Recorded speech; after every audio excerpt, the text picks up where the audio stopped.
I overheard some years ago that broken people can break other people. I never understood that. When a person is hurt, they can also hurt other people. Why? And what could a person do to be healed from that in relationships and even in their own personal life? James, you ready? Without a doubt.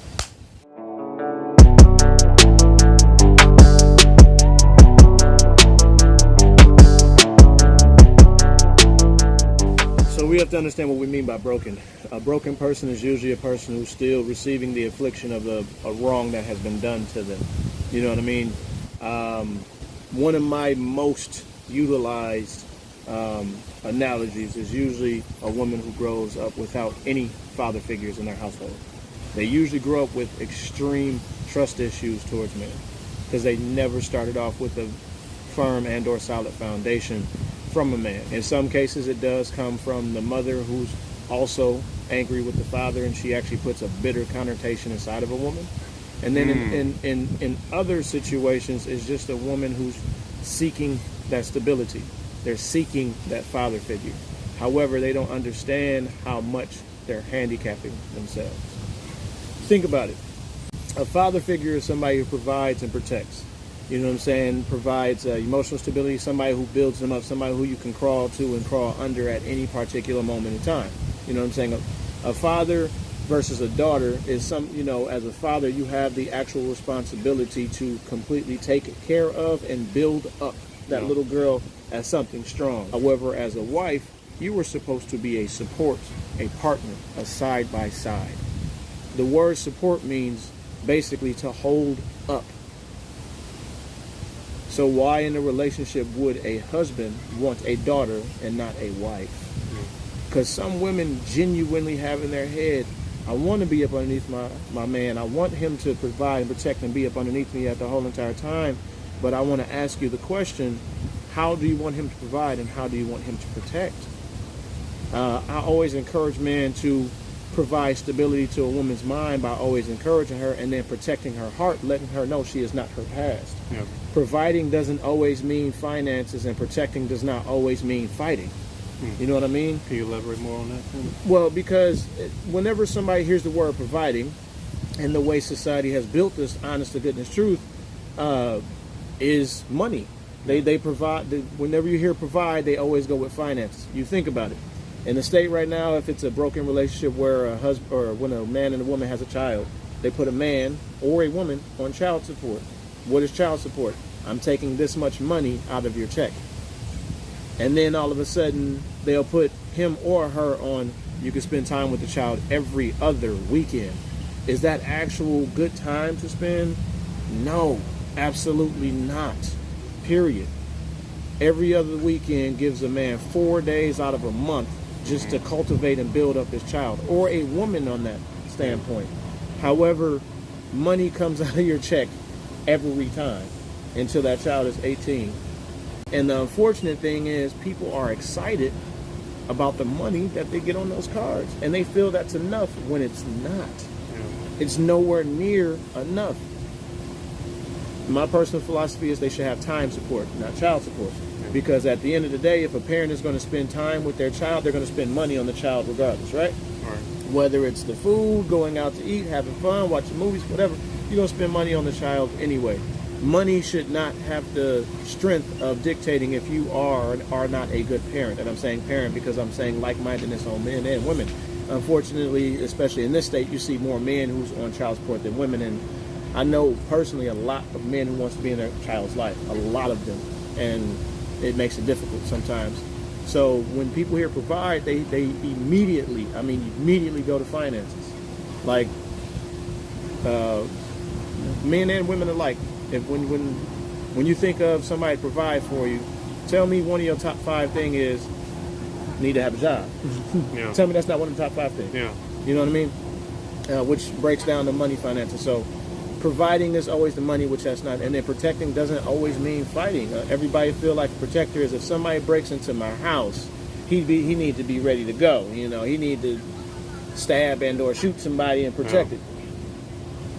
That's fair, but that shouldn't be the 100% thing Why would you not want a man who could protect your heart at all costs?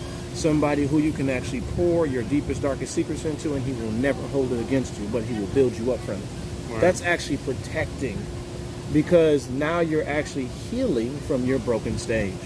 How can a man deal with a woman that has been broken from her past? So, in all relationships in general, there has to be trust, but a man has to consistently, first he has to earn, and then he has to consistently keep her trust.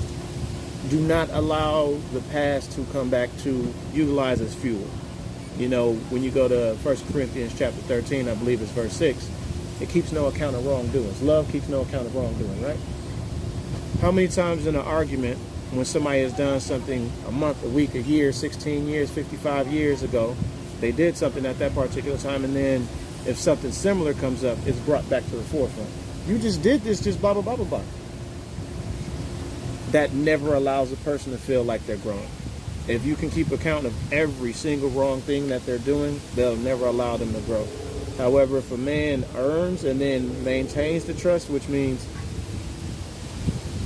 I got to use a very common example, and that's most women damage they claim come from other men. And the reason why I say claim is because you always have to assume some sort of responsibility. There's no person who's clean, there's no person who's sinless in any relationship. However, whenever we are scorned and or bitter from a relationship, the only thing we talk about is what the other person did to us. We never admit what we did wrong. That's the first part of healing in that anyway, is you have to admit that there was some wrong that was done. Say that again. Most people who are broken will admit the wrong that the other person has done, but they will never admit what they did wrong. Or they will justify their wrongs based off of what they did. I only did this because he did that. Right. And then you'll get a crowd of broken people who will agree with that, and then all of a sudden that fortifies your reasoning. The only reason why I slashed the tires on this car is because he cheated on me. Girl, I would have slashed them tires too. He got me blanked up. Like, that's a very good. What does that do now? What if that's your only vehicle and now y'all have nowhere to go? Yeah. Now you catching Ubers, now you catching buses, now you over here spending extra money where you don't have no time. Well, I'll have my own Mamma Jamma car. What about the kid involved? What if you are at work and now he no longer has the way to get him to the doctor? What did that action automatically do? And why did you feel that it was justified? If a man was brave enough to cheat on you, be brave enough to have that hard conversation. What happened? I felt everything that I was doing was spot on, and you still decided to walk away. What happened? And if he is the one to admit that you did nothing wrong and he just had an urge, be brave enough to walk away from that relationship. You spent too much time in it, because now that's a personal issue, specifically him. Now he's actually the broken one who doesn't want to break away. However, if there's a conversation that can be had, and it's like, these are the areas that you were lacking. I tried to talk to you about it over time and time again over years, and it just stayed the same, and I'm sorry, I had a weak moment, blah, blah, blah. Weaknesses happen. I'm not sitting here condoning it, but it happens. If you can grow from it, and then there's a new standard that's put upon it, build upon it. But going back to the original question, you have to earn and then maintain the trust. Receive her deepest, darkest secrets, and don't manipulate those to your personal advantage. And that kind of turned them to be certain type of ways. And instead of a man actually receiving that information and building up, he'll break the trust and utilize it towards his advantage. And that's how you actually keep a broken person broken. That's never allowing it to mend and or heal. Let's think about it on the opposite side with men. Yeah. You know how many times men has been manipulated by a woman in a relationship? Where there's times where women aren't all the way honest in a relationship. I like this dude because he got money, and I'm gonna make it feel like he good. I like this dude because he's good in the bedroom, and I'm gonna make him feel like we have a long-term relationship, and that turns out not to be exactly what it's supposed to be. And then all of a sudden, when it's broken down, you've actually broken a man who wants marriage to feeling like he's less than nothing. You just don't hear about it because a man's pride is always built up. I'm not going to make myself seem weak. Men, you need to understand that that's a crutch in us as well, because that's never going to allow us to heal as well. If your pride is that high where it's like, I'm just going to get another one, you need to understand that you're still broken too. Why is forgiveness hard? It's always to forgive the action, but it's never easy for a person to forget, right? Because they don't know what to forget. Everybody always say, I never forget because it makes me stronger and it makes me who I am. However, does the emotion that came from that incident stick with you? If it's a yes, you have never forgiven yourself. In Isaiah, although it's speaking about our Father God, he said, even I, am the one who forgiveth you of the sin and have no remembrance of it anymore. Which means as soon as God forgives us, he has no account of it. He doesn't remember it because we're covered in the blood. Right? Yeah. How can we act in that same likeness? All right. So a situation breaks down and it happens and it's rough. And cheating is always a big example because it's what goes on nowadays. He cheated on you. Y'all had a conversation. You forgave him. Remove the emotion that has gone with that as well. Which means stop being so suspicious.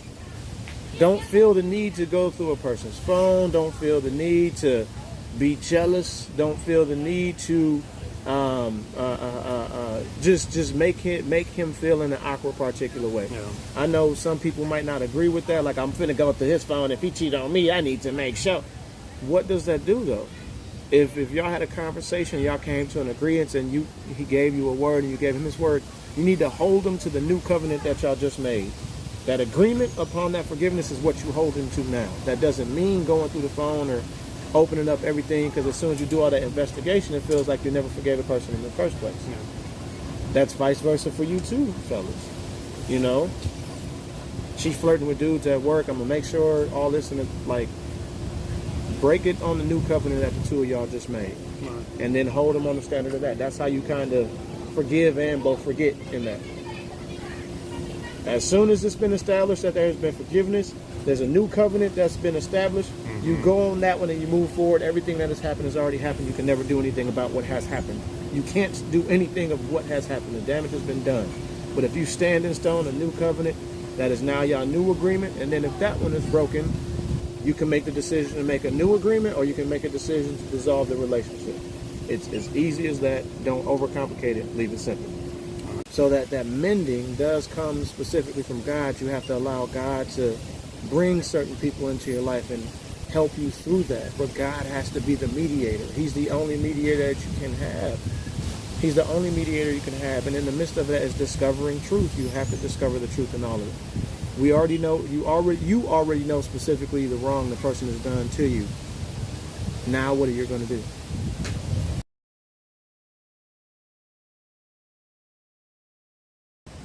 King Solomon once said in Proverbs chapter 17, verse 17, a friend loves at all times. All times. All times. 100%. 1,000. All the way through. We're going to be discussing friends, the opposite sex. That can be a problem with most people. Yes. We're going to discuss why and how could you overcome that. Yeah. Yeah. James, would you like to start it off? This is going to be the shortest segment. I'm going to get real close. Real close. At the end of the day, that's it.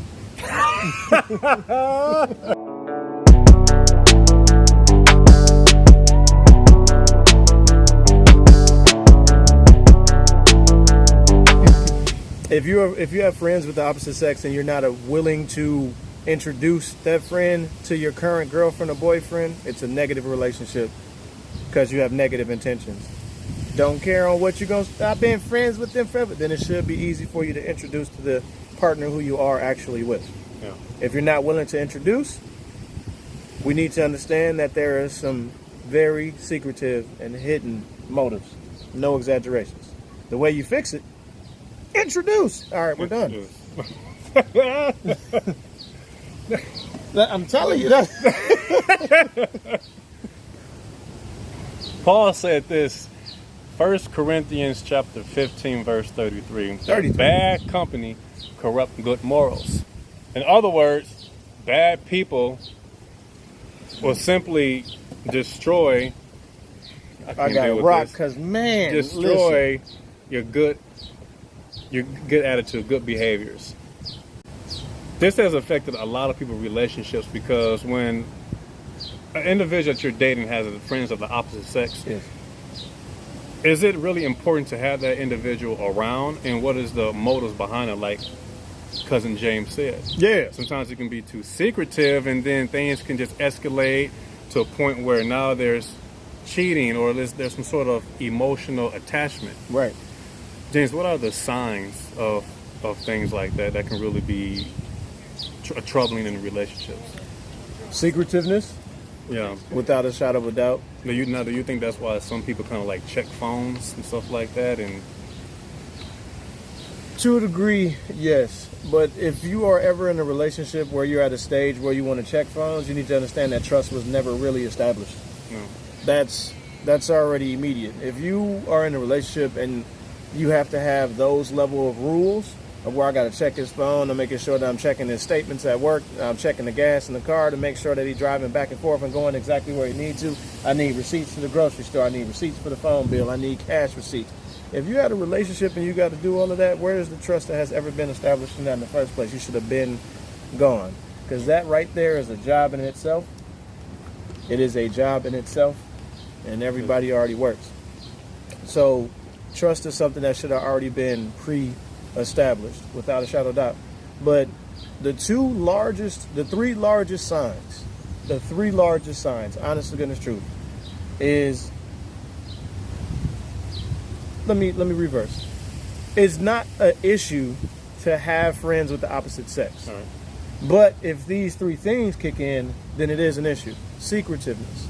If you're not willing to introduce your spouse to your opposite sex friend, that is detrimental on both sides.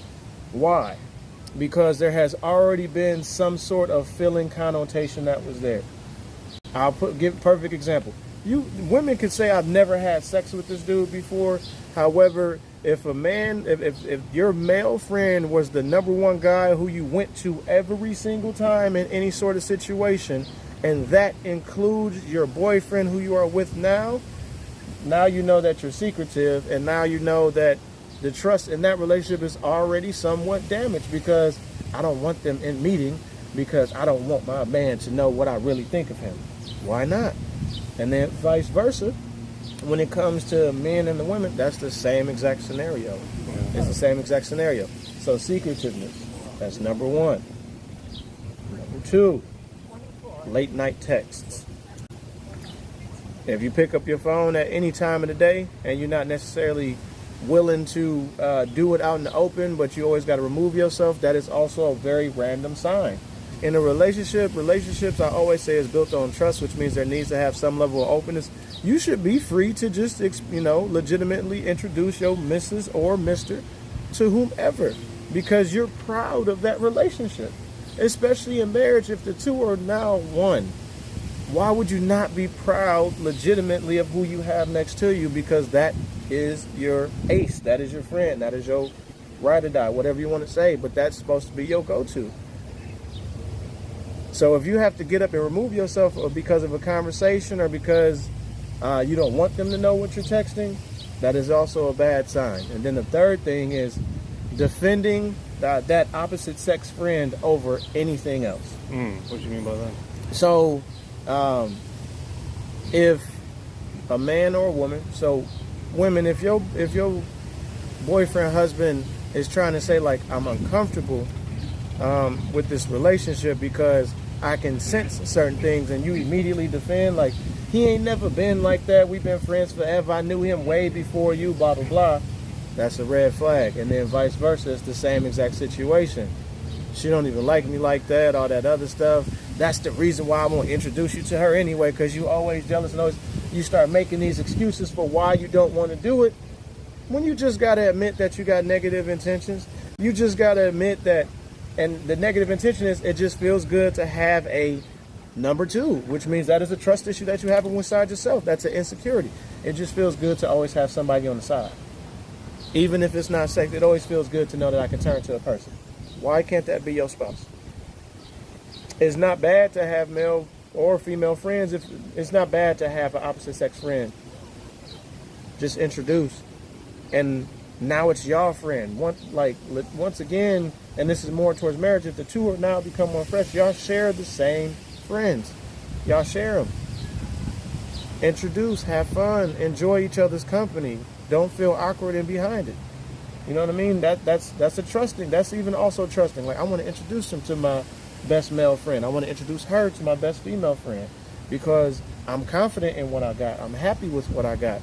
And then also you have to really know what your friend is, because if you know 100% your spouse has not done anything wrong to you, and then as soon as you do introduce them to that other friend, and the immediate thing that they start doing is bashing them or start putting negative things in it, is that person really your friend, or are they there because they want you to slip up so they can give you that hard work?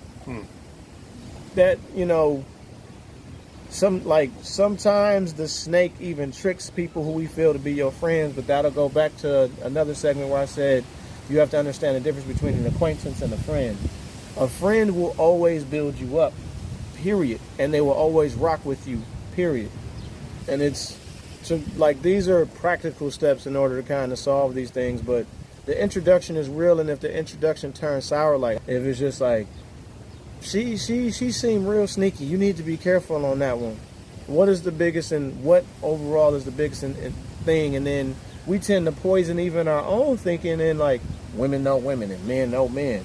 And then all of a sudden we start searching for things inside of our spouse that was never there. And that falls back. We start getting investigative on each other. Now we investigating. And I'm sorry, that'll make a person feel some type of way. And then that also will break down a relationship. So that goes back to, who are your friends really? Like, who are genuinely your friends? You know what I'm saying? Your friend is always going to want you to win. Your friends care about your happiness, not about theirs, because when you have a friend who's trying to skew your mind, they trying to literally satisfy their own particular motives that's in between it. And so you can introduce, be open about the conversation, and then, you know, don't be defensive. You know, those are bad signs on it. So, but it's not a problem to have it. You just need to do it the right way.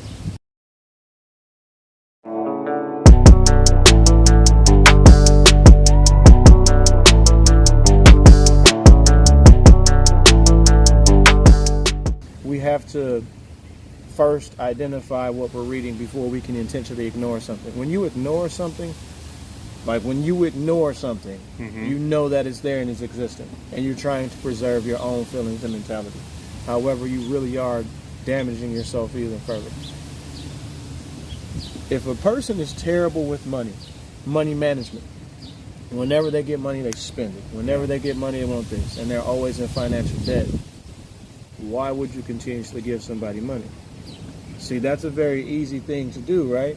You spend too much money, like a person with a drug habit. You're not going to supply them with drugs, are you? Absolutely not. Those are easy fix, but let's dig in something deeper. Right? But what do we really ignore? What signs are we admitting that we ignore? It's literally the signs that's inside of ourselves. Some people, it's very hard for them to admit that they're selfish all the way around. They might admit one or two things. Sometimes it's very hard for people to admit that they're jealous, that they're always angry, that they're untrustworthy themselves, which means they don't trust people. When you ignore signs, that's not in the other person. That's always within inside yourself.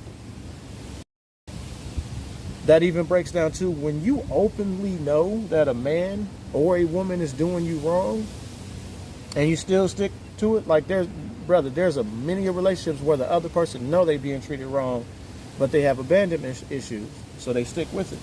They have abandonment issues or something deeply. That's a sign that you're ignoring what's inside of yourself.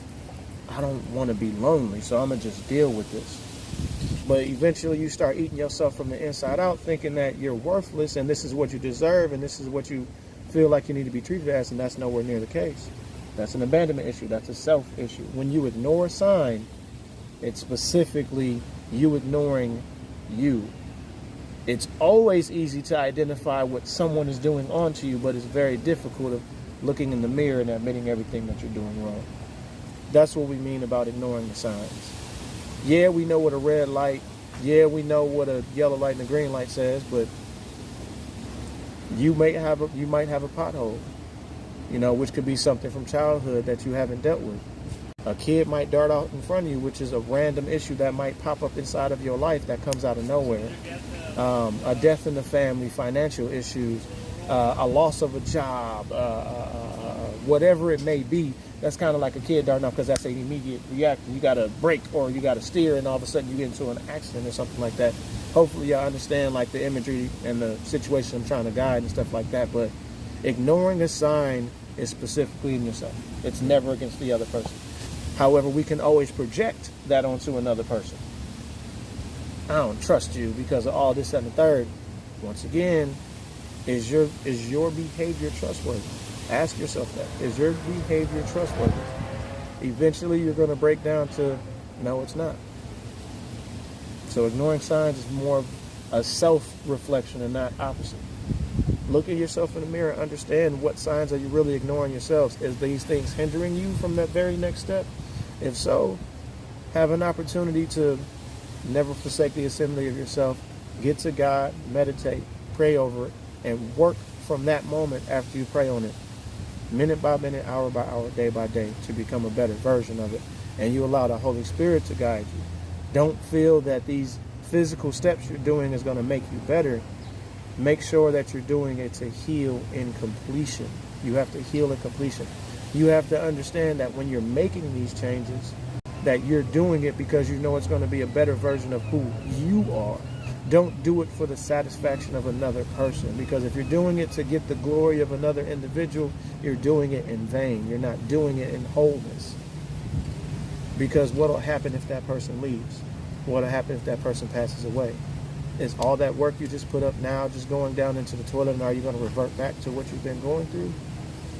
When you really understand when you're doing it for yourself to get more closeness to God, and then a more full understanding of who you are as a man or as a woman, you know that you're doing it in wholeness to fix it. Ignoring the signs is about yourself.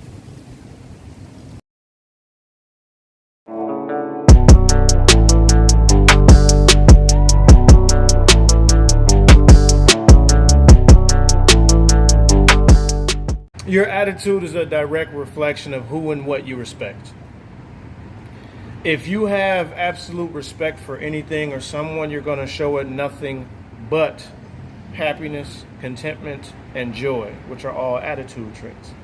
You will never go against it. You will always be truthful towards it.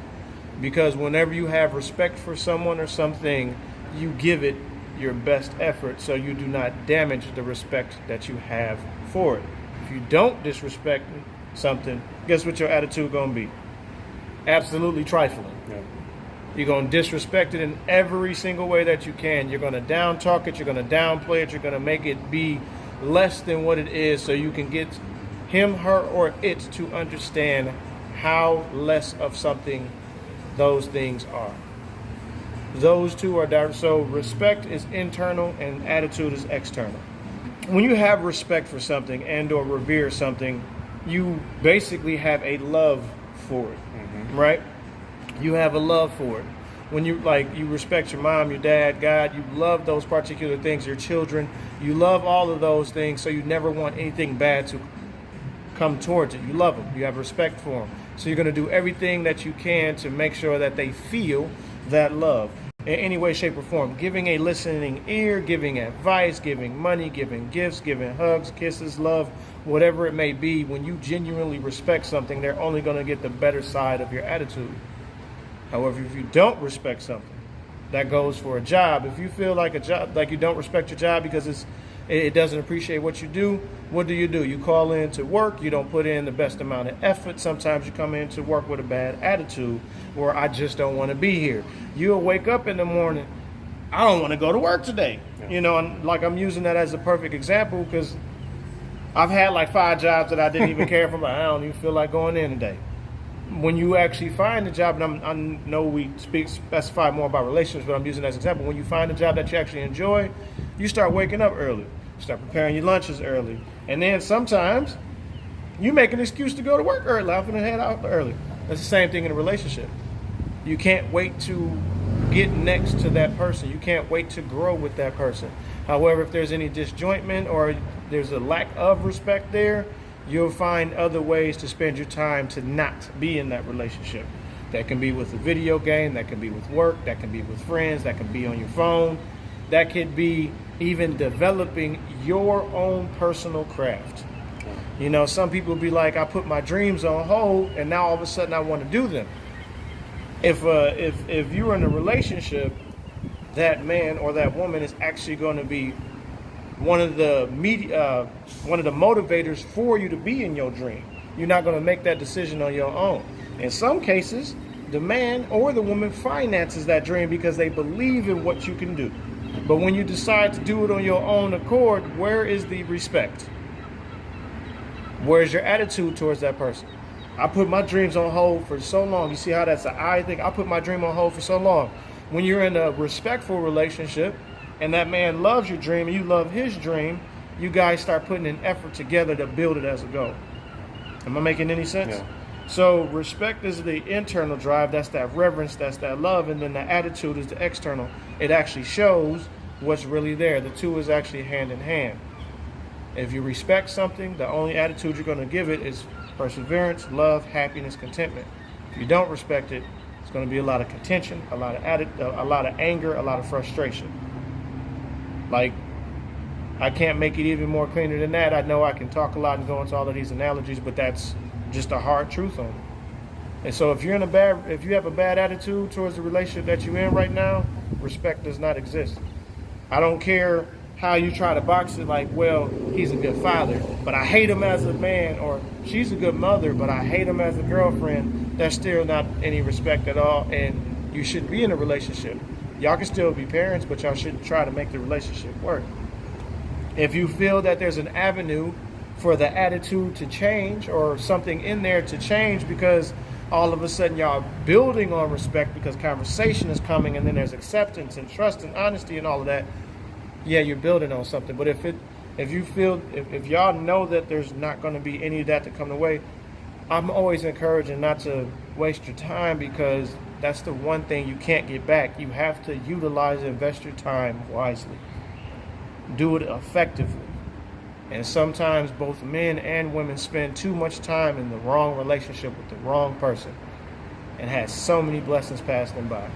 And I'm saying it's equal. Women will say, I know plenty of women. I know plenty of men who are in the same unfortunate situation. So I always like to say it's equal on both sides. You just hear about the women's sides more because, once again, men don't speak about that stuff often. Yeah. You know, so your attitude is a direct representation of who, what you respect. And of course, change do start from within. Right? Yes, it does. But how are they able to change? Truthfully, that's 100% a God thing. And I have to specify that because God speaks to everyone in a very specific way. And sometimes you might come across people who may motivate you and build you up, but you're so hardened in your particular lifestyle, all of a sudden that goes when God says, all right, let me take out that heart of stone and put in one of flesh.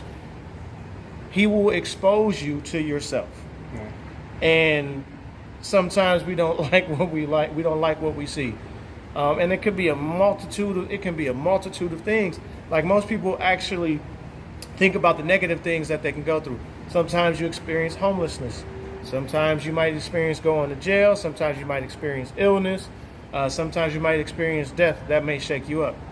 But on that same exact reciprocal, sometimes God will send you and show you absolute true love from someone or something that you never could exist, that you never thought could exist. Yeah. Sometimes you can actually start that change on that loving side as well.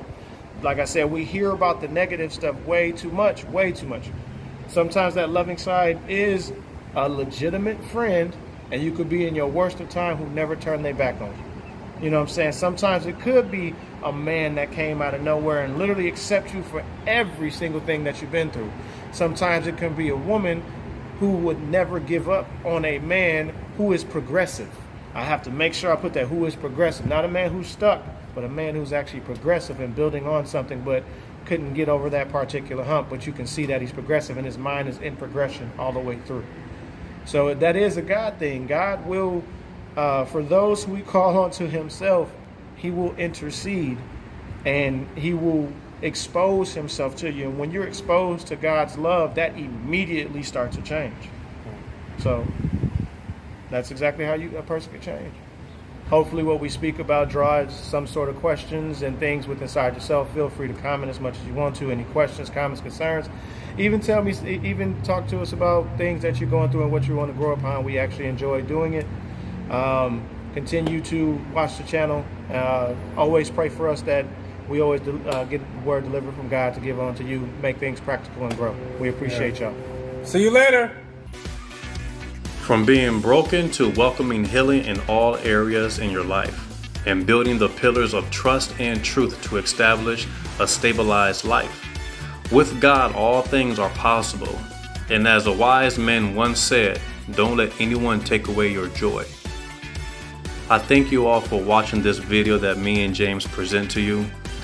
And like always, bloopers. But again, we'd like to say thank you all. God bless you.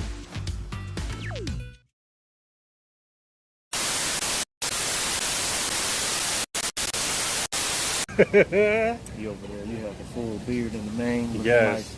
You look Dude, like, I seen Photo Castro. nah, but Dude. you look like the definite of Mufasa and the growth of Simba at the same time.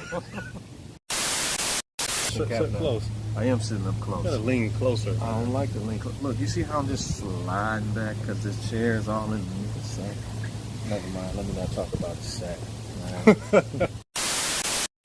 You ain't going to introduce and say, hey, YouTube? Man, I was gonna do that with the other stuff, man. You know, the videos. Speak and up. See?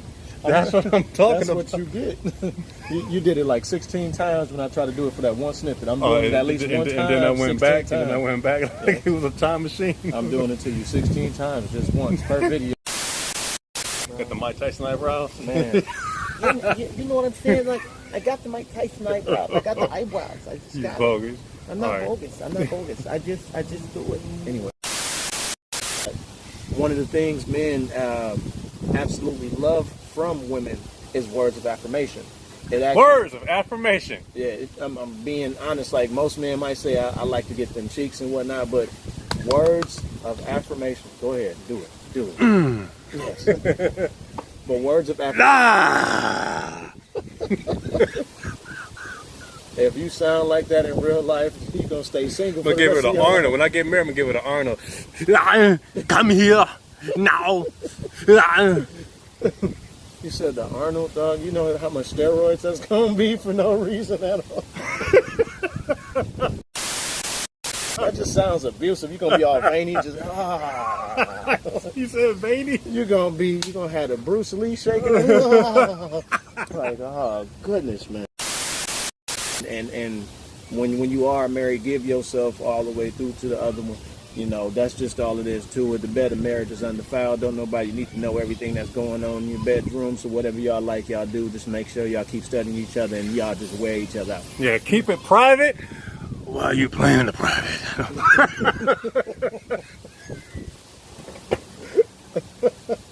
Oh my goodness, man. Keep it private while you play in the private. For real. This is what I'm talking about. This is exactly the shenanigans I'm talking about. Oh, man. That goes for you too. Yeah, I'm looking at you. Right there. We see you. Yeah, wiggle it. That goes for you. That don't look right. Not at all. I love y'all. It's because you got the good hair. I ain't got none. Scrotum! No. Come close. What up? LL Cool J. Give us a line from your favorite song. When I'm alone in my room, sometimes I stare at the wall. When you're alone in your room, that's what you're gonna keep like that. Yeah, because we know what he do when you're alone in his room. Broken and damaged goods. I'm trying to be serious. See, when I want to be serious, you ain't.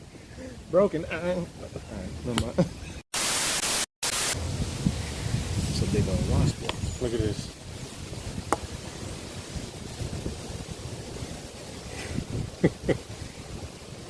Boss man, yeah, that's you.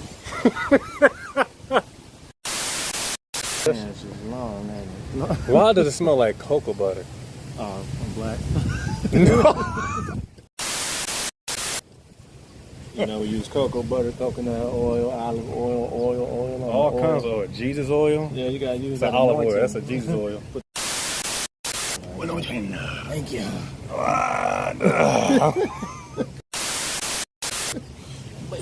Come close. Why are you always gripping my chair like I'm your girl or something? Man, Like, come close. Bro, your knee. That's fine. Look. Why your Look, knee? Why no, your knee? look. Why your knee got a bicep? Like, You gotta show your eyebrows, I've man. been showing my face. No, man. Show your LL Cool J look. I don't look like him. You do like LL Cool J. I ain't gonna lie. I'm gonna do that. No, LL Cool J. Matter of fact, I'm gonna do it right now. Let's look. LL Cool J, right here, and then Trevor Jackson, right underneath it. Which one? What was we talking? That's smooth, bro. That's real smooth with your LL Cool J. What was the title again? All right, come close. Real close. Just like when you're driving, right? Red light means what? Stop. Yellow light means what? Go. See, even though that's the whole thing is a blooper. Because you play too much. Okay. You play too much. You That was play too much. When you come up to a red light, what does that mean? Stop. When you come to a yellow light, what does that mean? Go. Right. If you don't come on. You the one who over here. Stop. You got to finish the questions on what I'm saying. Come, you gotta lean down a little closer. Bro, I'm 6'6". It's kind of difficult leaning, bro. Like you gotta give me the Quasimodo. I'm 6'4", man. Look. I mean, you're a little homie. Yeah.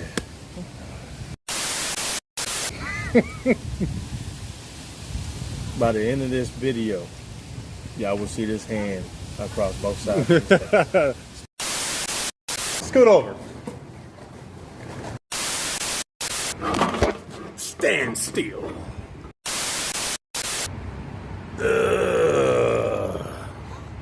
That's how I'm gonna start my. I'm gonna go to work like that tomorrow. So that means you're gonna be right on the toilet. That's it. That's okay. You gonna do all that screaming for like a little nugget.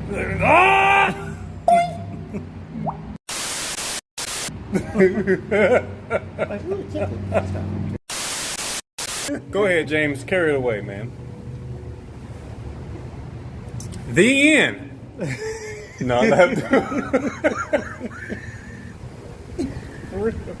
I'm gonna do that for real. The end. Come close. Come on, man. Show them You look real country when you did that. Don't talk about me now. Don't talk about me. Listen. You hear me? I don't give a hot ham. Hey, shit. wait. Listen. Now turn sideways. Like a conquistador when they had the little hoop. Our videos be longer than the original 10 Commandments. Dude, 10 Commandments long. I went to sleep for a whole day. It was still long. I'm like, dang, Moses? I swear Moses had black hair in the beginning. Brother was white. He aged for real time. God, James. I didn't touch the 4 minutes. You the one knocking over the table. 4 minutes. You knocked over the table 4 times. Stop. I can't see. I mean, you're a little homie. Yeah. By the end of this video, y'all will see this hand across both sides. 5 hours later. Told y'all. Man. And the other side, like promised. No. Told you I was gonna slap him before the end of this video, because he kept smacking my hat. That's what you did.